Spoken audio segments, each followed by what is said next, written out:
Welcome to the Sleepy Lecture, a quiet space where curiosity meets calm. Here, we explore history, philosophy, science, and the world's most interesting ideas in a slow, gentle way, designed to help you relax, unwind, and drift off to sleep.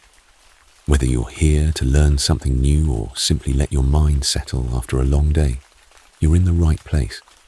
So get comfortable, close your eyes, and let tonight's lecture softly carry you into rest.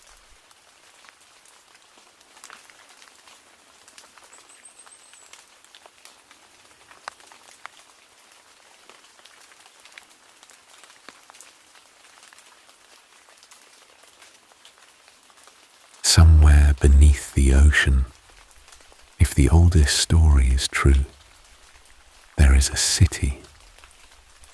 Not a ruin, not a scatter of stones on the seafloor. A city with towers and harbours and rings of water, and a people who, in their time, were the most powerful on earth. Then, in a single day and night, it was gone. The story of Atlantis is more than 2,000 years old, and in all that time, no one has found it. No one has proven it never existed. It remains exactly where Plato left it, in the space between history and imagination, solid enough to believe in, just out of reach.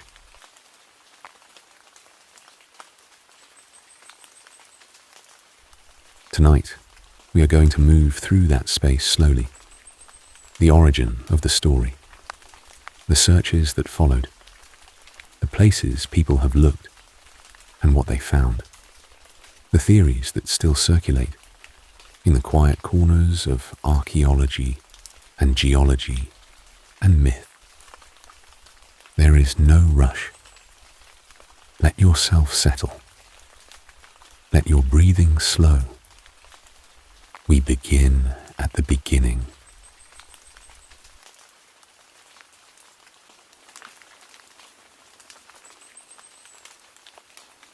The man who wrote it down.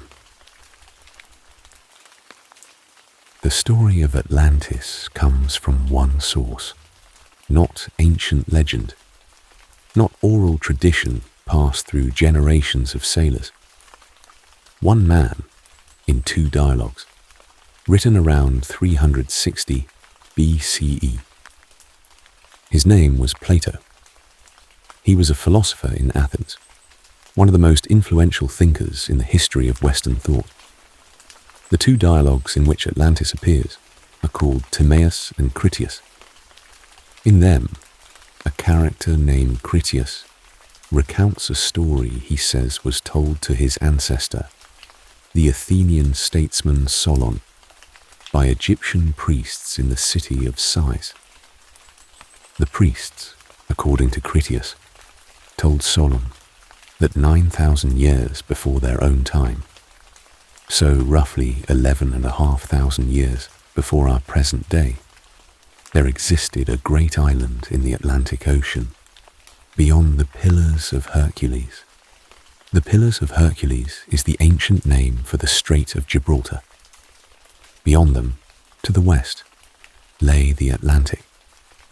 In the ancient Greek world, the Strait of Gibraltar was the edge of the known world. What lay beyond it was unknown, possibly infinite, and therefore a natural place to set a legend. The island, the priest said, was called Atlantis. It was ruled by a confederation of kings descended from the god Poseidon, who had fallen in love with a mortal woman named Clito, and built her a home on a hill surrounded by rings of sea and land, alternating like the rings of a tree. Plato describes the island in considerable detail. The city at its centre had a great harbour, with a canal cut through the rings of land to allow ships to pass. The outer rings were fortified with walls.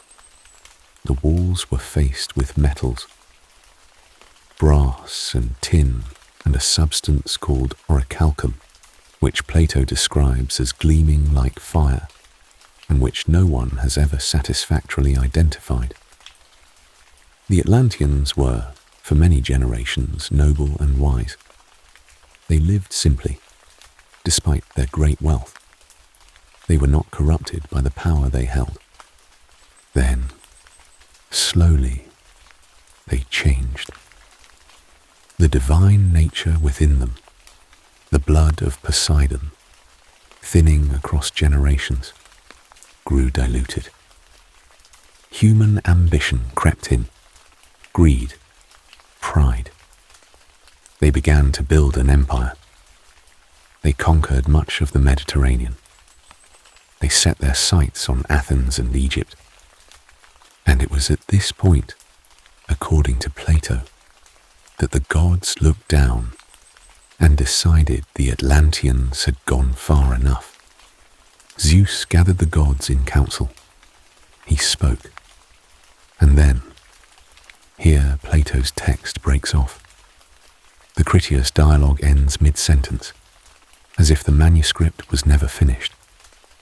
We know the outcome only from Timaeus, which says briefly that Atlantis was swallowed by the sea in a single day and night of violent earthquakes and floods.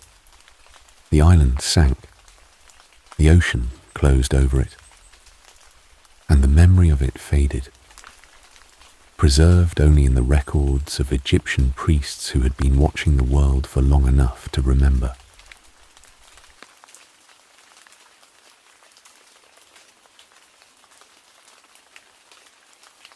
Was it real?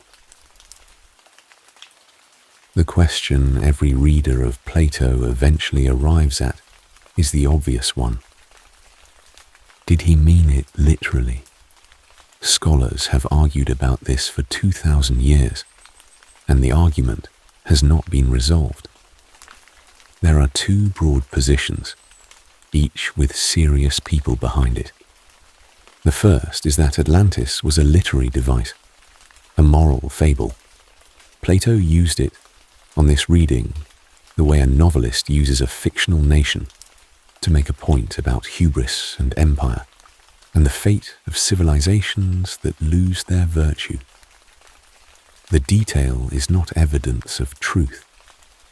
It is the detail of a skilled storyteller making his parable vivid. Plato did this elsewhere. He invented thought experiments, fictional dialogues, mythic frameworks to carry philosophical ideas.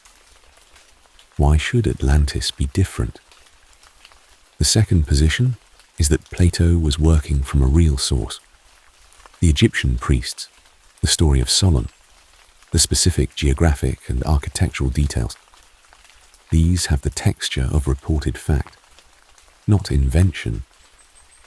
Plato was scrupulous about distinguishing myth from argument. He introduces Atlantis with the words, "This is not a made-up story, but a true account." He might have been lying, or performing a literary device within his literary device. Or he might have been telling the truth as he understood it. We cannot know. The Egyptian records Plato cites have never been found. Solon's writings on the subject, if they existed, are lost. Plato is our only source, and Plato is dead, and the library that might have held the answer burned long ago. What we have is the story, and the story has been enough to send people searching for more than 2,000 years.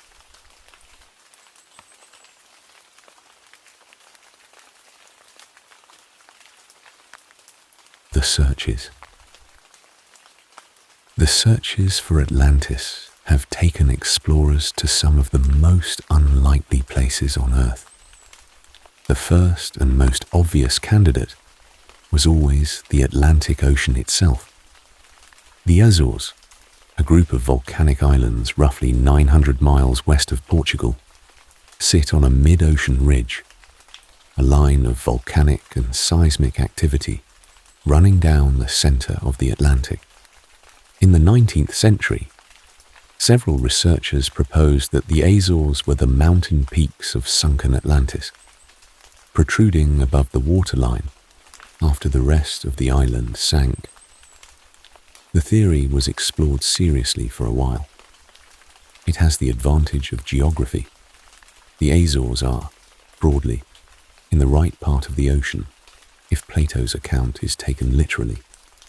And the Atlantic Ridge is a region of genuine geological activity, with earthquakes and volcanic eruptions that have historically altered land masses in the area.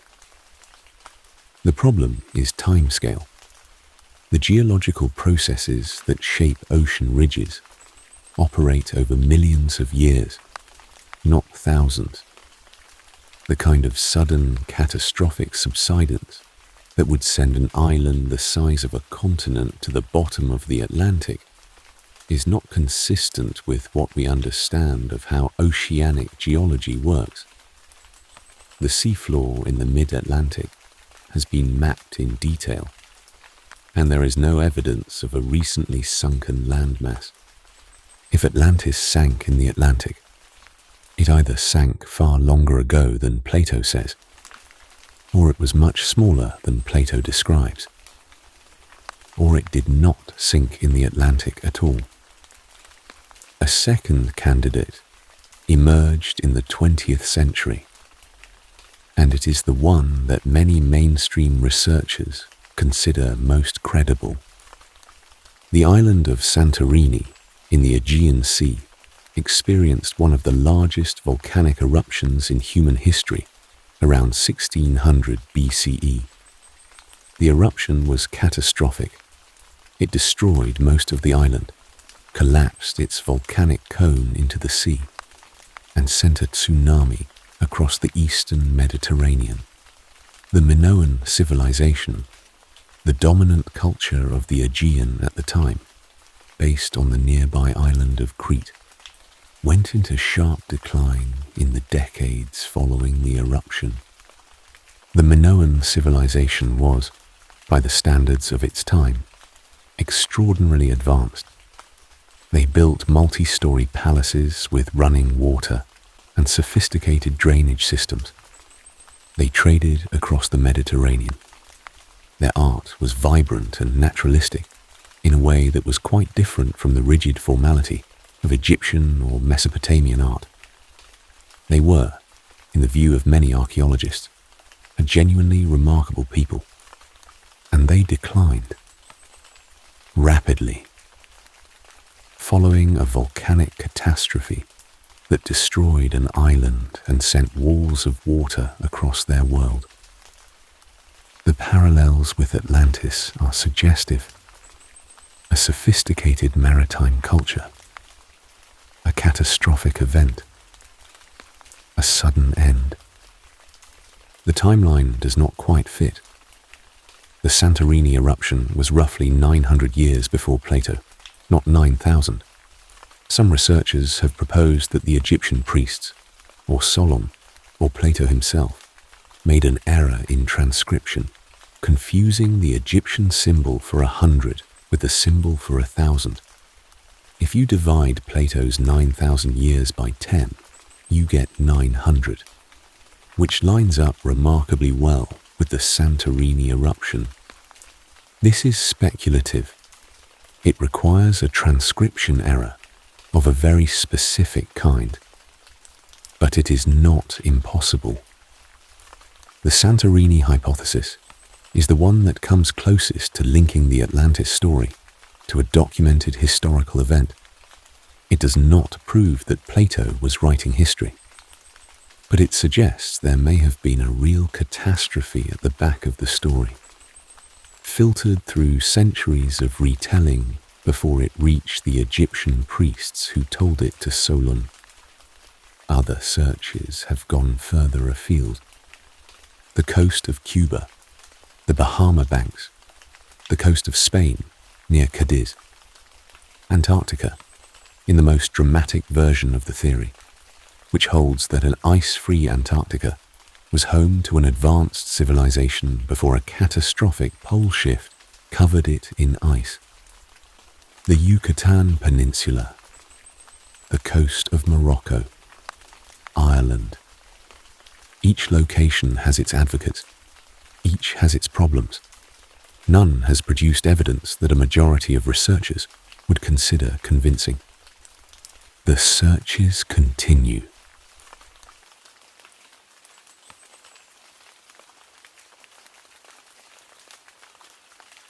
The Bimini Road. In 1968, a diver named J. Manson Valentine discovered, in the shallow waters off the island of North Bimini in the Bahamas, a formation of large flat limestone blocks arranged in a curved line roughly half a mile long on the seafloor. The formation became known as the Bimini Road, and it caused considerable excitement among Atlantis researchers because Edgar Cayce, the American psychic who had, decades earlier, described Atlantis in detail during his trance readings, had predicted that evidence of Atlantis would be found near Bimini around 1968 or 1969. The timing was striking. The Bimini Road was examined by marine geologists who concluded, after study of the block's composition, their fracture patterns, and the way they had settled on the seafloor, that they were a natural formation. Limestone in shallow tropical waters tends to fracture along regular lines as it erodes, producing flat rectangular blocks that can accumulate in patterns that look, to the hopeful eye, like constructed roads or walls. Atlantis researchers have disputed this conclusion. They point to the regularity of the blocks, their apparent alignment, the presence of what appear to be tool marks on some surfaces. The debate has continued for decades without resolution. What is certain is that the Bimini Road is there. What it is, natural formation or human construction, remains technically an open question, though the geological evidence strongly favors the natural explanation. What is also certain is that the waters of the Bahamas were dry land during the last ice age, when sea levels were significantly lower than today.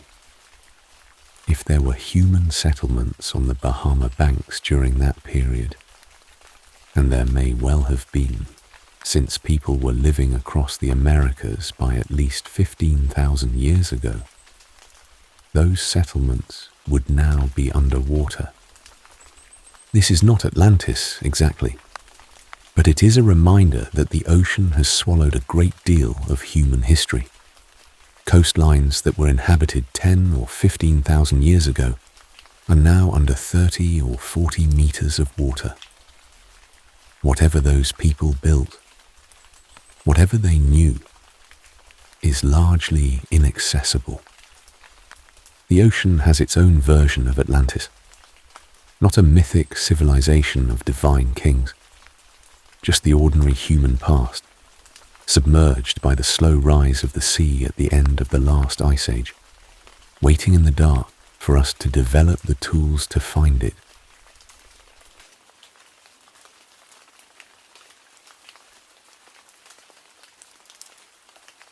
The ones who kept looking.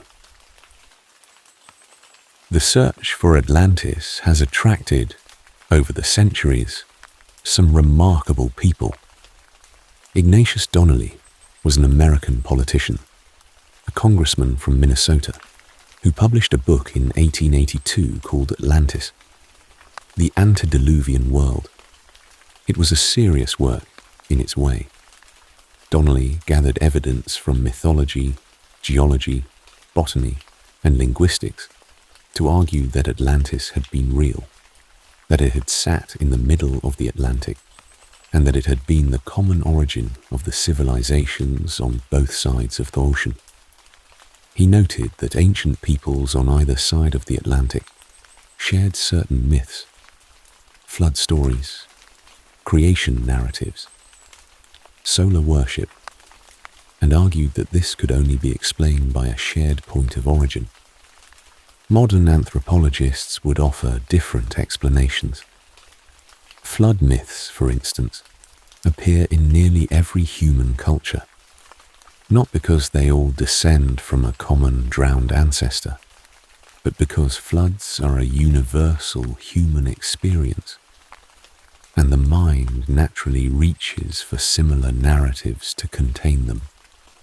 But Donnelly's book was enormously influential. It sold well. It was translated into many languages. It established, in the popular imagination, the image of Atlantis that most people carry today, a continent-sized island, an advanced civilization, a cataclysm that sent everything to the bottom of the Atlantic. Edgar Cayce came later, and from a very different direction. Cayce was not a researcher or a writer, but a psychic, known during his lifetime as the sleeping prophet. He gave thousands of readings while in a self-induced trance state, and a significant number of those readings described Atlantis in striking detail. He spoke of its technology, of crystals used as energy sources, of flying craft, of a civilization that had achieved things we have not yet recovered. He described its fall in terms of moral corruption and misused power. He said its records were preserved in 3 places: in Egypt, in the Yucatan, and beneath the waters near Bimini. 2 of those locations have been searched. The third, the records chamber beneath the Sphinx, has been partially surveyed, as we discussed when we explored the Egyptian mysteries in an earlier episode. Anomalies were found. Access was restricted. The question remains open. Cayce made no claims to physical evidence. His Atlantis was accessed not through archaeology, but through what he called the Akashic Record, a kind of cosmic library of all human experience, accessible in altered states of consciousness. Whether you find this credible or not depends on things outside the reach of evidence, but his descriptions of Atlantis remain among the most detailed and internally consistent in the literature, and the accuracy of his Bimini prediction, whatever its ultimate significance, has never been fully explained away. The Spanish researcher Jorge Maria Ribero Meneses spent decades arguing that Atlantis was located in southern Spain, in the marshlands of the Donana National Park, near the mouth of the Guadalquivir River. He pointed to ancient Greek descriptions of the area, to geological evidence of a massive tsunami striking the Spanish coast thousands of years ago, and to satellite images that appeared to show regular, possibly man-made structures beneath the marsh. A research team using ground-penetrating radar and satellite imagery investigated the site in the early 2000s and found some anomalies that they described as suggestive, but not conclusive. The site has not been fully excavated. The marshlands are a protected natural park, and large-scale excavation is restricted. As with so many Atlantis-adjacent investigations, the answer sits just behind a closed door. There is a pattern here worth noticing. Not a pattern of cover-up or suppression, though some researchers have suggested that. More simply, a pattern of incompleteness, of investigations that begin and do not fully conclude, of sites that are found and then not fully excavated, of anomalies detected and then not fully explained. This is, in fact, the normal state of archaeology. The Earth holds far more than we have the resources or the access or the technology to fully investigate. There are known sites, clearly significant sites, that have been waiting for proper excavation for decades, simply because the funding is not available, or the political situation is complicated, or other priorities have taken precedence. The feeling that the answers are just out of reach is real, but it does not necessarily mean that the answers are being kept from us. It may simply mean that the world is large and old and full of things, and we are a young species with limited tools and limited time.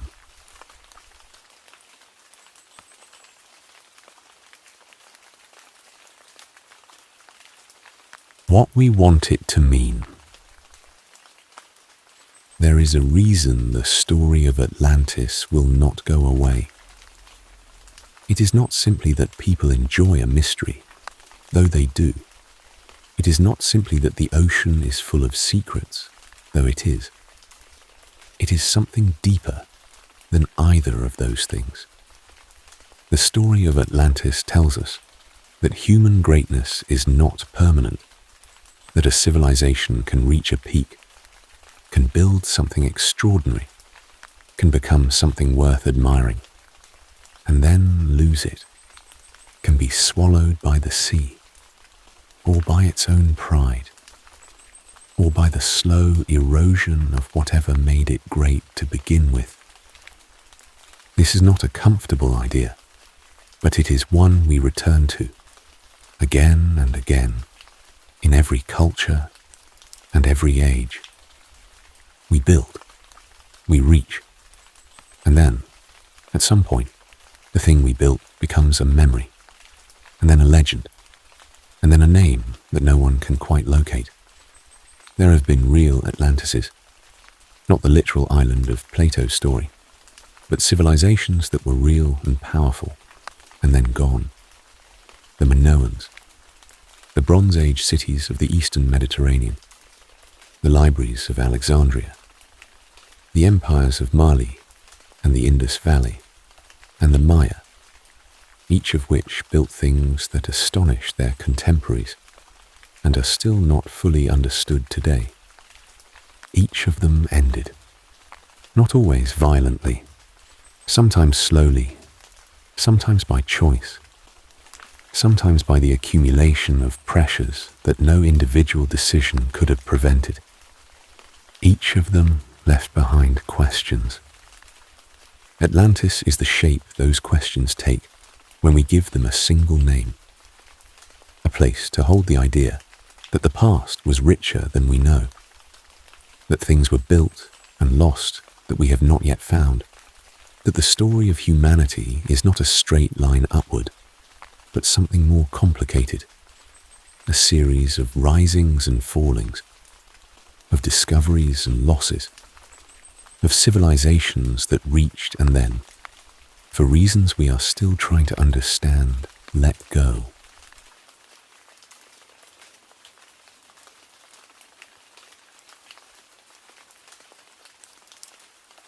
The ocean tonight is as it always is, wide and dark and full of its own continuity. The same water that may or may not have closed over Atlantis 11,000 years ago still moves in the same slow patterns, driven by the same temperature gradients, shaped by the same rotation of the earth, carrying the same salt it has carried since before human beings existed. If there is something down there, if somewhere on the seafloor, beneath centuries of sediment and silt, there is the outline of a wall or a harbour or a ring of stone that someone carved with intention, we have not found it yet. Perhaps we will. The tools we have for looking at the ocean floor improve every year. Sonar resolution that was unimaginable 2 decades ago is now routine. Autonomous underwater vehicles can map the deep sea floor in detail that would have seemed like fantasy to the divers who searched the Bahamas in 1968. Perhaps one day something will appear on a sonar screen that makes a researcher stop and look twice. A regularity where there should be none. A shape that the ocean does not naturally make. And then the slow, careful work of investigation will begin, and the answer will start to emerge from the noise. Or perhaps not. Perhaps Atlantis is exactly what the skeptics say. A moral story told by a brilliant philosopher, given flesh and detail to make it feel real, and then released into the world to be mistaken for history by 2,000 years of readers who needed it to be true. Both things are possible. Both have been true of other stories. What matters tonight is not the answer. The answer can wait. It has waited this long. What matters is that you are here, and the story is here. And somewhere out there, the ocean is turning over in its enormous and indifferent rhythms. And the questions it holds are exactly as old and exactly as open as they were when Plato first set them down. Let that be enough for tonight. Let yourself rest in the not knowing. It is a wide and quiet place, the not knowing. There is room enough in it to sleep. The answers, if they are out there, will still be there in the morning. Close your eyes. The water is calm.